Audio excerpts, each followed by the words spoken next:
बिल्कुल भाई जो भी टूटी हो माफ करने की कृपा करें। ओ मन सपना के महल बनावे, मन सपना के अरे महल बनावे, अरे दुनिया ढेला चलावे, जिंदगी आके खेला समझे ना, जिंदगी आके खेला समझे ना। मन सपना के महल बनावे, दुनिया ढेला चलावे, जिंदगी आके खेला समझे ना, जिंदगी आके खेला समझे ना।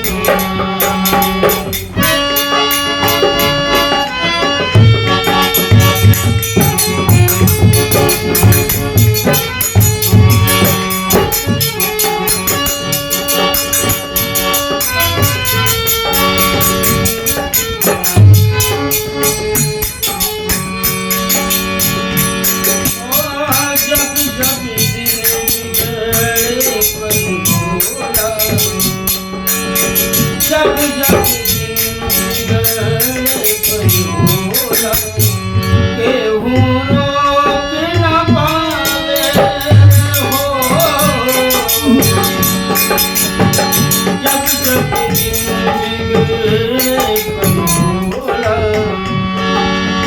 केहू रोक न पावे, जाने काली खल किस्मत में, जाने काली खल किस्मत में, अरे अपन खेल खिलावे,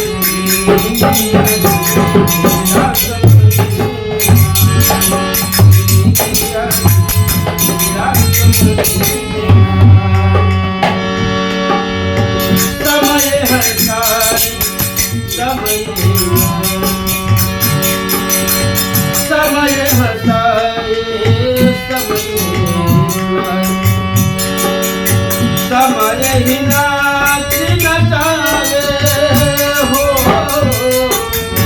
समय हसाए समय गाए, समय ही नाच नचावे, जाने बूझ के ना कोई माने, जाने बूझ के ना कोई माने, आपन बगिया चलावे, जिंदगी आके खेला समझे ना, जिंदगी आके खेला समझे ना। ओ मन सपना के महल बनावे, मन सपना